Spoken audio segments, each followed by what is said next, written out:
साहब परमात्मा को कहते हैं, साहब एक ही है यहाँ, साहब ईश्वर को कहते हैं। और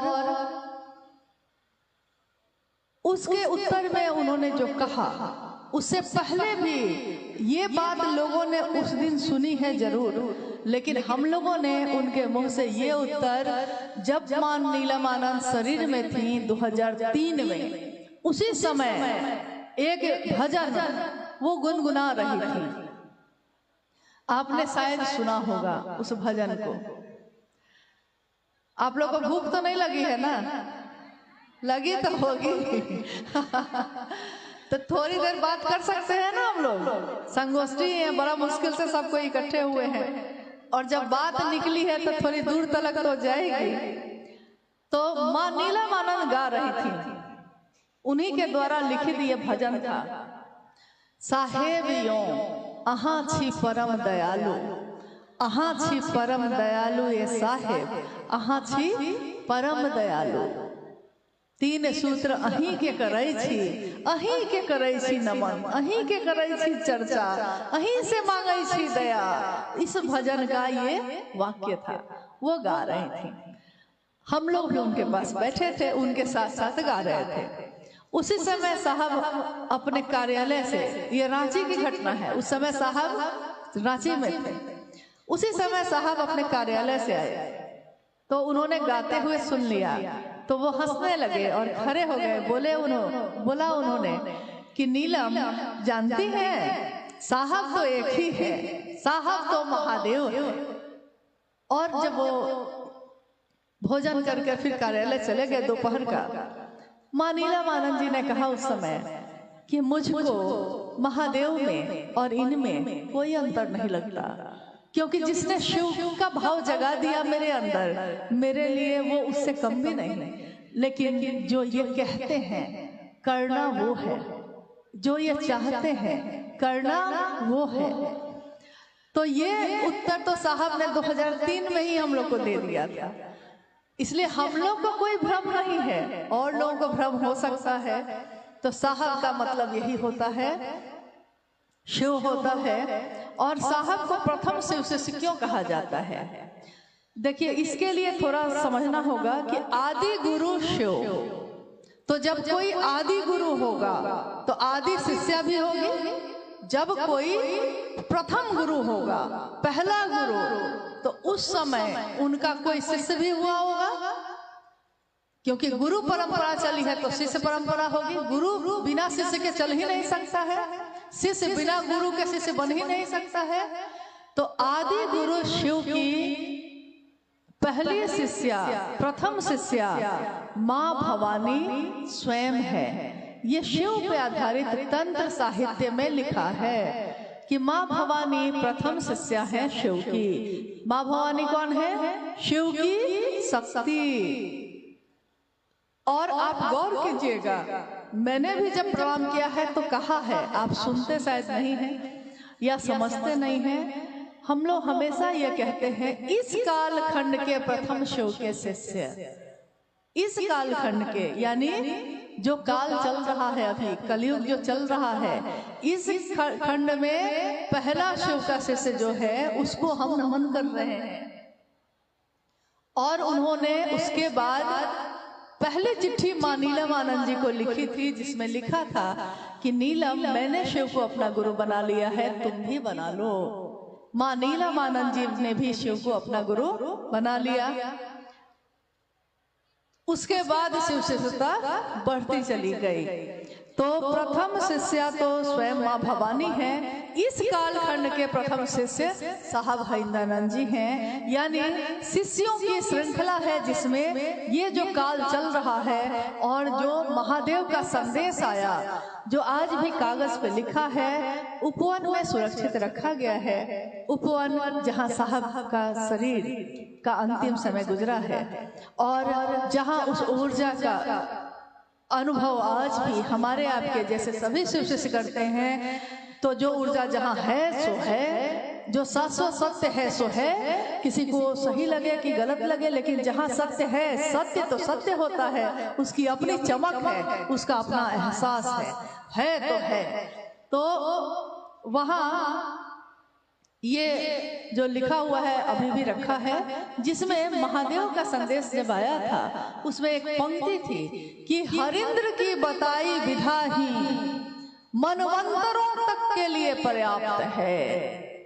और साहब ने भी ये कहा महादेव से, एक शिवरात्रि में आरती के समय जब उनका मन ठहर गया महादेव पे और महादेव से बात करने लगा, तो उन्होंने कहा कि मैंने महादेव से कहा कि ये जो आपके नाम की उस समय हर भोला हर शिव का संकीर्तन चल रहा था, तो साहब ने कहा कि आपके नाम की जो गूंज उठ रही है चारों तरफ, मैं चाहता हूँ कि ये गूंज पूरी दुनिया में उठे और मैं इसका साक्षी रहूं।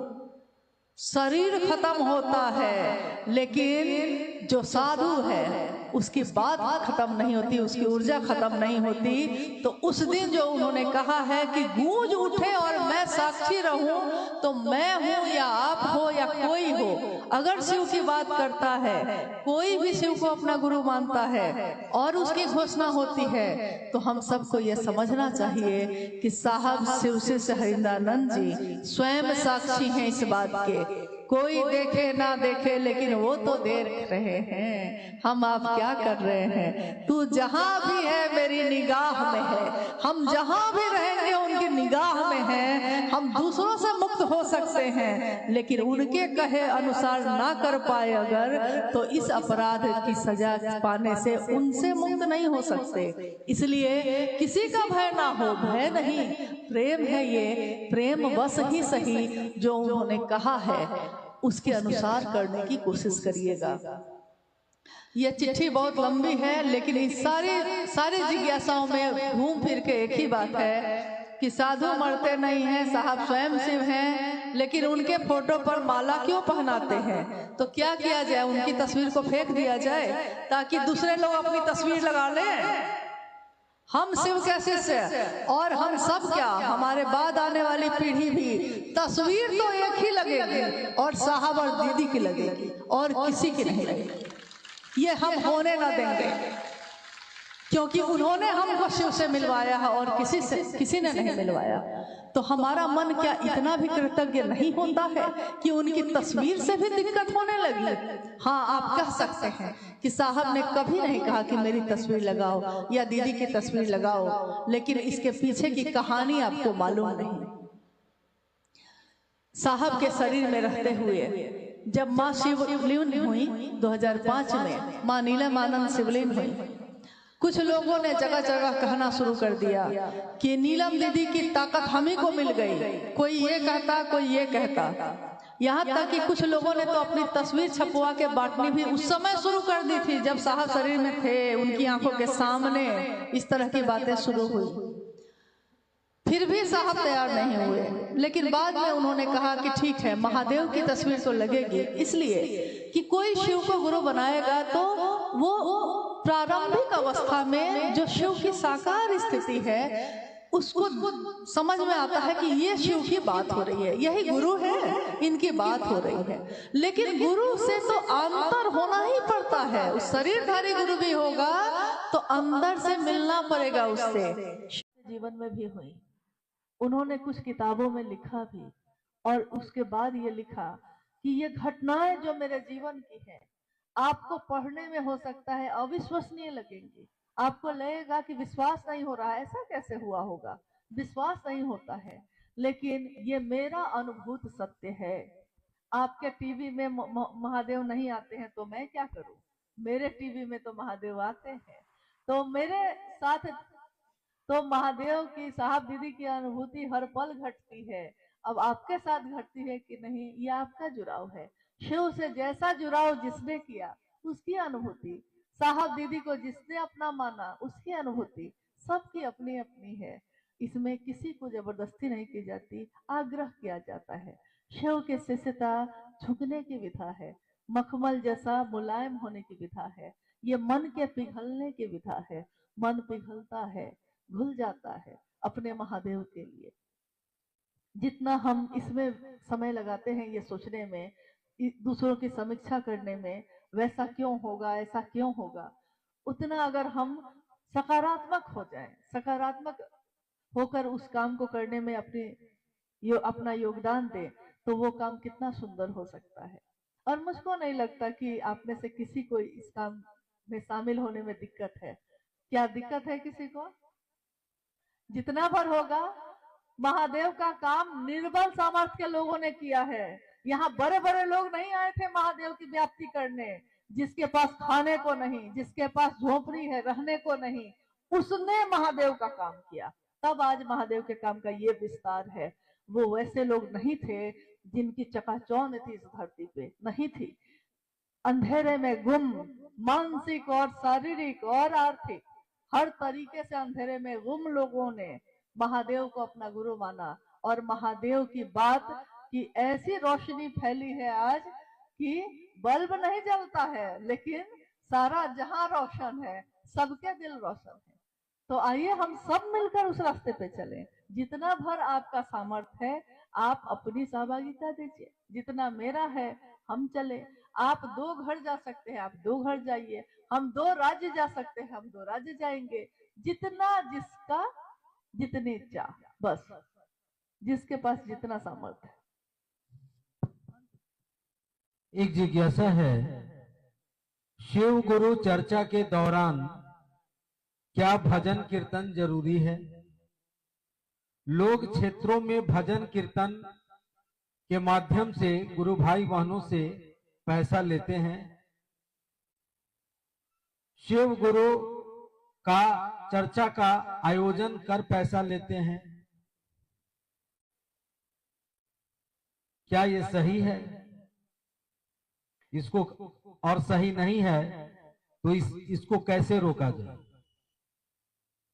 जिज्ञासा तो आपने सुनी ली कि बहुत लोग ऐसे हैं जो अलग अलग क्षेत्रों में जाते हैं, शिव का भजन गाते हैं, उसके बदले में पैसे लेते हैं। कभी चर्चा करने के लिए भी कोई पैसा लेता है। आप समझा सकते हैं, आप समझा ही सकते हैं और कुछ नहीं कर सकते, क्योंकि उसका भी अपना जीवन है, उसकी अपनी सोच है, उसकी अपनी इच्छा है। आप इतना भर कह सकते हैं कि शिव की परिधि में रह के कोई काम करे शिव का शिष्य, लेकिन समझाने के बाद भी अगर वो ना माने तो आप क्या करिएगा? क्या आप उससे झगड़ा करने जाएंगे, संघर्ष करेंगे, तर्क करेंगे, शास्त्रार्थ करेंगे, क्या करेंगे? समझा भर दीजिए और शेष गुरु शिव है, उन पे छोड़ दीजिए। शिव की जो बात होती है ना, उसमें आवाज नहीं होती है, लेकिन उसमें बहुत कुछ हो भी जाता है। कोई आवाज नहीं होती, कोई कुछ नहीं बोलता, मौन है, शांत है, कुछ नहीं बोलता। जिसको जो मन कर रहा है, आ रहा है, कर रहा है, जा रहा है। जब आध्यात्मिक धरती पे सबके चलने का रास्ता भी नहीं था, प्लेटफॉर्म भी नहीं बना था, आज रनवे बना है। रनवे मतलब हवाई जहाज जिसपे उड़ाते हैं हम लोग। तो जब हवाई जहाज उड़ाने के लिए वो जो सड़क होती है ना, उसको रनवे करते हैं, बनी भी नहीं थी।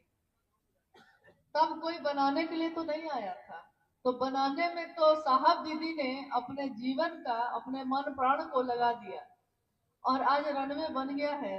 तो जिसको मन करता है अपना हवाई जहाज उड़ा रहा है, कोई हेलीकॉप्टर उड़ा रहा है, कोई हवाई जहाज उड़ा रहा है, नहीं, सब अपना अपना उड़ा रहा है। ये नहीं सोच रहा है कि उड़ाने में तो बहुत अच्छा लग रहा है, लेकिन अगर रनवे ही काम करना बंद कर दिया, तब रनवे उतारा ही नहीं, तब हवा में कितने देर रहिएगा? इसलिए हम लोग को कम से कम शिष्यता में ये काम नहीं करना चाहिए। देखिए, रही बात भजन की या कीर्तन की, तो कीर्तन करना या भजन करना गलत नहीं है, लेकिन किस स्थान पे कर रहे हैं और कितना कर रहे हैं, ये तो सोचना होगा आपको। हर काम हर जगह पे तो नहीं करते। गए हैं डॉक्टर को दिखाने, वहां तो आप कहिएगा कि नहीं हम तो नृत्य करेंगे, हम तो नाचेंगे, तो डॉक्टर कहेगा तब बाहर जाइए, यहाँ नाचने की जगह नहीं है। नहीं कहेगा कि नहीं। आप रेलवे स्टेशन पे गए हैं और पकड़ना है ट्रेन, और बैठ के आप सबको जमा करके वहां गाने लगिएगा, तो आके रेलवे के पुलिस जो है आके कहेगी कि भाई साहब ये करना है तो अच्छी बात है, लेकिन करना है तो चले जाइए वहां, प्लेटफॉर्म को खाली करिए, कानून है, नियम है। तो बात क्या है कि जगह कहाँ है शिव की चर्चा में। शिव की चर्चा का मतलब ही होता है शिव की बात, शिव की चर्चा कर रहे हैं हम। अब इसमें है कि लगातार अगर चर्चा हो रही है तो हरा बोलो और जागरण भजन तो शुरू में हम लोग करते हैं, माँ नीलम आनंद जी का लिखा हुआ है, उन्हीं के द्वारा शुरू हुआ। तो उस समय से ये चलन में है, शिव चर्चाओं में ये होता है। बीच में बहुत जरूरी लग रहा है, बहुत देर से चर्चा हो रही है, एकाध भजन होना चाहिए तो उतना हो सकता है, लेकिन भजन कभी भी आपके मन को अस्थायित्व नहीं देगा। गीत और भजन जब बजते हैं, जब कोई गाता है, उस समय तो पूछिए मत क्या लगता है। उस समय तो लगता है कि मेरा मन सीधे भगवान के पास ही है। जितने देर वो गा रहा है ना, मेरा मन भी उसमें डूबा हुआ है, और हमको लग रहा है कि सीधे भगवान महादेव के चरण में ही बैठे हुए हैं हम। लेकिन जैसे ही गीत खत्म होता है और मन लगता है कि तेजी से फिर से धरती पे उतर जाता है, तुरंत कहते हैं चलो चलो घर, बहुत देर हो गई। अभी अभी तो मन भगवान के पास था, अभी तुरंत उतर के चला गया। इसी को कहा गया है शमशान का वैराग्य। यानी वैराग्य पैदा होता है, जैसे शमशान में किसी के शरीर को जलता देखिए तो लगेगा जीवन में तो कुछ नहीं है, बेकार है, क्यों हाय हाय कर रहे हैं, क्यों हम इतना रुपया पैसा जमीन जायदाद घर परिवार कर रहे हैं, कुछ नहीं रखा है। देखिए तो परिवार के लोग ही तो लाए, जलाए, चले गए, जिलेबी खा रहे हैं बाहर बैठ के। उस समय लगता है, और लगता है कि एकदम वैराग्य पैदा हो गया मन में, लगता है कि कुछ नहीं रखा है, अब से हम इस सब में नहीं करेंगे। लेकिन देखिए कुछ ही देर के बाद आप ही जाके चाय पी रहे हैं, आप ही जाके घर के सारे चीज को देखने लगते हैं कि बहुत पूरा दिन तो उधर ही बीत गया, चलिए अब इधर वाला काम अब संभाल लें। तुरंत तुरंत जो वैराग्य पैदा हुआ था, वो जैसे ही उसकी परिधि से बाहर गए, वैराग्य खत्म। यानी अस्थायित्व नहीं है। भजन में, गीत में अच्छा लगता है, मन को महादेव की तरफ ले भी जाता है, लेकिन क्षणिक है ये। गए थे कि तुरंत नीचे उतर भी गए। शिव की चर्चा क्या करती है? शिव की चर्चा अस्थाई से भाव लाती है। जितनी बात हम महादेव की करते हैं उतना मेरा मन समझता है, जितना हम महादेव से दया मांगते हैं उतना मेरा मन उन्हीं की याद में डूबा रहता है। अब पता ही नहीं चलता मेरा मन महादेव के पास है कि महादेव ही मेरा मन है, ये समझ में ही नहीं आता है, क्योंकि मन में तो अब पल पल हर क्षण महादेव रहते ही हैं। देखिए शिव की चर्चा ने आपके जीवन में उस शिव को अस्थाई बनाया है और आपके मन को मजबूत किया है। मानसिक बल अगर मजबूत होता है, शरीर भी मजबूत होता है, और उसका जुड़ाव अगर आध्यात्मिक जगत से हो, तो आध्यात्मिक जगत से अगर आप मजबूत हैं तो मन भी मजबूत और शरीर भी मजबूत। मन मजबूत होता है तो क्या होता है? तो मन मजबूत होता है तो हम कहते हैं कि मन चंगा तो कठौती में गंगा। यानी मन की बात है, आज से नहीं हजारों साल से यही बात कही गई है कि मन की बात है ये। तेरा मन दर्पण कहलाए, भले बुरे सारे कर्मों को देखे और दिखाए, तेरा मन दर्पण कहलाए। आपका मन ही दर्पण कहलाता है। अभी अभी जो मैंने बात कही आपको कि किसी व्यक्ति ने आने समय यात्रा में जो बोला, वो पहली बार मुझसे मिला था कल, और उसने, जिसने उससे ये कहा कि साहब तो नहीं आए थे ना तुमको बताने, दीदी तो नहीं आए थे बताने तुमको, मैं आया था ना तुमको बताने, तो मैं ना गुरु हूँ। उस व्यक्ति को उसने, जिससे उसने कहा था, उसी समय छोड़ दिया। और मुझसे तो बाद में भेंट हुई है, और मुझको उसने ये कहा कि मैंने उसी समय उस व्यक्ति को छोड़ दिया। ये मुझको लगा कि जिसने ये कह दिया कि साहब और दीदी तो नहीं आए थे तुम्हारे पास, अब उसके साथ गुजारा नहीं हो सकता। तो जब तक मुझको कहता है, इनको कहता है गुजारा हो सकता है, लेकिन महादेव और साहब दीदी तक कोई जाएगा तब गुजारा हम लोग का नहीं हो सकता है। नहीं तो देखिए उसका मन दर्पण कहलाया कि नहीं, उसका मन दर्पण था कि नहीं, वो तो कभी मिला नहीं, मुख्यालय आया नहीं कभी, साहब से भी भेंट नहीं है कभी, लेकिन उसके मन ने समझा दिया कि ये आदमी जो बोल रहा है वो ठीक नहीं बोल रहा है, कुछ गड़बड़ है भाई इसमें। इसलिए उसने तो तुरंत निर्णय ले लिया, खुद ही साथ छोड़ दिया। अब आप कहिएगा कि हम समझाते, अरे उसका मन ही है उसके पास समझाने के लिए, और उसके मन ने समझा दिया।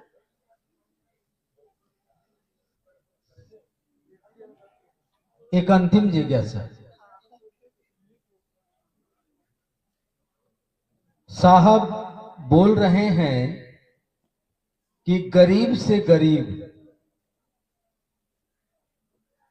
मरुस्थल में रहने वाला व्यक्ति शिव को गुरु मानता है तो वह मेरे कलेजे का टुकड़ा है, उसके और मेरे बीच कोई नहीं है, कृपया इस विषय को समझाइए। जिस दिन साहब ने ये चर्चा में अपनी ये बात कही, उसमें उन्होंने और भी बहुत बात कही। बहुत लोग ऐसे हैं जो इस पूरी चर्चा जो साहब की है उसमें से 2 लाइन अलग करते हैं और उसको वीडियो बना के डाल के लोगों को कहते हैं कि देखिए देखिए साहब ने कहा है ना, मेरे और महादेव के बीच में कोई नहीं है। बस यही तो बात हम आपको समझा रहे थे। लेकिन जो जो ये कह रहा है वो चाहता है कि आप उससे जुड़े रहिए। ये बड़ी आश्चर्य की बात है। वो चाहता है कि आप उनको छोड़ दीजिए, लेकिन वो ये चाहता है कि आप उनको पकड़े रहिए, उनको मत छोड़िए। तो ये बड़ी अजीब बात है। अब है कि जिसने आज भी अगर राजस्थान के मरुस्थल में भी शिव को अपना गुरु बनाया है, वो मेरे कलेजे का टुकड़ा है, उसके और मेरे बीच आने का अधिकार किसी को नहीं है, ये साहब श्री ने कहा है।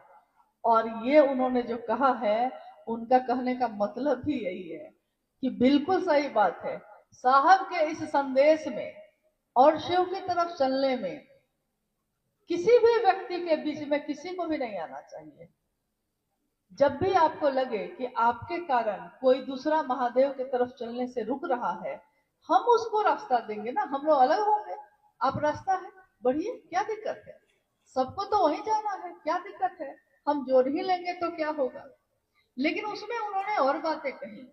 उन्होंने ये चर्चा की थी उस समय तीनों संस्था जो बनी हुई है हम लोग की, जो 2007 में ही गठित हुई थी, शिवशिष परिवार, शिवशिष हरिनारायण फाउंडेशन, वैश्विक शिवशिष परिवार, ये तीनों चीजें जब बनी थी, उसके कुछ समय के बाद एक बैठक में साहब ने ये बात कही कि कोई किसी पद पे हो, कोई कुछ भी हो, संयोजक हैं, अध्यक्ष हैं, उपाध्यक्ष हैं, कोई कुछ भी हो, लेकिन वो मेरे और किसी गुरु भाई गुरु बहन के बीच में आने का अधिकार उसको नहीं है। ये बिल्कुल सही बात है। और ये उन्होंने कहा कि संस्थाएं बनाई गई हैं ये व्यवस्था के लिए। किस व्यवस्था के लिए? इस व्यवस्था के लिए कि वो गुरु भाई गुरु बहनों के गुरु कार्य को करने में मदद करे, सहयोग करे। जैसे यहाँ हुआ कि जब आप जाएंगे तो आपको वो अलॉट नहीं करेंगे जगह, क्योंकि वो एक व्यक्ति को अलॉट नहीं करते। हाँ, अगर आपकी संस्था रजिस्टर्ड है तो उसने बड़ी आसानी से कर दिया, क्योंकि सरकार में जिस देश में आप रहते हैं, अब आप कहिएगा कि नहीं हमको इससे क्या मतलब है, तो ये कह सकते हैं आप, लेकिन आप ये उस समय नहीं कहते जब सरकार का ही कानून है कि आधार कार्ड आपको बनवाना पड़ेगा। तो आधार कार्ड देने में आपको कोई दिक्कत होती है? कोई दिक्कत नहीं। कोई पूछता है आधार कार्ड है तो आप तुरंत दिखाते हैं, यानी इस देश के नागरिक हैं आप। इस देश के नागरिक हैं तो इस देश का कानून शरीर में तो चलेगा आपके ऊपर। आध्यात्म की दुनिया में आप जगत स्तर पे घूम आइए, कोई दिक्कत नहीं है, लेकिन शरीर से अगर आप इस देश में घूमेंगे तो देश का कानून आप पे लागू होगा कि नहीं होगा? होगा।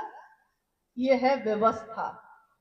एक तरफ है दिल का मामला है, इसमें कोई बीच में नहीं आ सकता है, और एक तरफ है व्यवस्था का मामला है, तो इसमें कि शिव की शिष्यता कलंकित ना हो जाए हमारे आपके भूल से। कहीं कहीं कोई कार्यक्रम होते हैं उसमें लाखों की संख्या में लोग जुट जाते हैं अगर उनकी सुरक्षा नहीं देखी जाएगी, अगर उनकी व्यवस्था नहीं देखी जाएगी, तो फिर कुछ ना कुछ घटना होने की संभावना बनी रहती है। और भी बहुत सारी चीजें हैं। आप देश में कहीं गए हैं, महादेव की ही बात करने गए हैं, कभी कभी ऐसा हुआ है, महादेव की बात करने आप गए हैं, लेकिन आप चले गए हैं केरल, चले गए हैं तमिलनाडु, अब वो जगह आपके लिए अनजाना है, और वहां के लोगों ने समझा है कि आप पता नहीं क्या करने आए हैं, ये 5 आदमी पता नहीं क्या करने आए हैं, तो उसने पुलिस को बुला लिया, उसने कहा कि पता नहीं ये 5 आदमी क्या करने आए हैं। अब वो जो वहां खड़े हैं वो फोन करते हैं मुख्यालय, और मुख्यालय तुरंत वहां के प्रशासन से संपर्क करता है और बताता है कि अमुक गुरु भाई या अमुक गुरु वाहन जो है हम सबके संगठन में है, मतलब इस संस्था में है, वो इसके सदस्य हैं और सही दिशा में जा रहे हैं, मतलब वो महादेव की बात करने गए हैं, वो कोई दूसरा काम करने नहीं गए हैं। जैसे ही ये बात होती है तो वो तत्काल उनको छोड़ दिया जाता है और वो फिर अपना महादेव का काम करके आते हैं। जहां मदद की जरूरत होती है, संस्था इसलिए बनाई गई कि इसमें रहने वाले लोग, इसको चलाने वाले लोग गुरु भाई गुरु बहनों की मदद करेंगे, शासन नहीं करेंगे। और ना आज तक इस संस्था के लोगों ने किसी पे शासन किया है, लेकिन व्यवस्था जो साहब ने दी है, निर्देश जो साहब श्री के हैं, साहब श्री हिमानंद जी के निर्देश और आदेश के बाहर शिव की शिष्यता क्या है इस कालखंड में है? क्या आपने जाना था? पहले भी महादेव थे, पहले भी जगत के गुरु थे, पहले भी शिव के शिष्य हुए, लेकिन इस कालखंड में जब हुए हैं तो उनका निर्देश है। कुछ चीजें ऐसी जो हमारे आपके सुरक्षा के लिए साहब ने कही, जैसे उन्होंने कहा कि मई और जून के समय में बाहर के जो चर्चाएं, खुली चर्चाएं हैं, मत करिए, क्योंकि लू चलती है उस समय। लोग, आपको तो बहुत अच्छा लगता है, लेकिन लोग जो आते हैं उनको अगर लू लग गई, कुछ हो गया, तो इसका जवाब कौन देगा? इसके लिए आप क्षमा कर पाइएगा खुद को?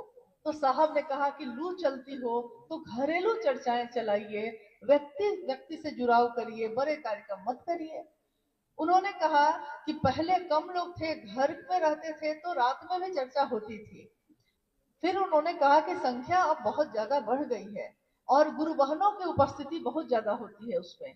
तो गुरु बहनों की उपस्थिति जहां बहुत ज्यादा होती है, वहां उनकी सुरक्षा और व्यवस्था, क्योंकि घर भी चला रही हैं और महादेव का काम भी कर रही हैं, गुरु भाई जो है वो अपने परिवार को भी देख रहे हैं और महादेव के काम को भी देख रहे हैं, अपने व्यापार को भी देख रहे हैं, अपनी नौकरी को भी देख रहे हैं, तो संतुलन में लेके चलिएगा ना, एक दिन का काम तो नहीं है। उन्होंने कहा कि किसी हाल में दीवा काल में ही कोई भी कार्यक्रम किए जाए, किसी हालत में रात्रि 8 बजे से पहले लोग अपने घरों को लौट जाएं ताकि वो सुरक्षित रहें।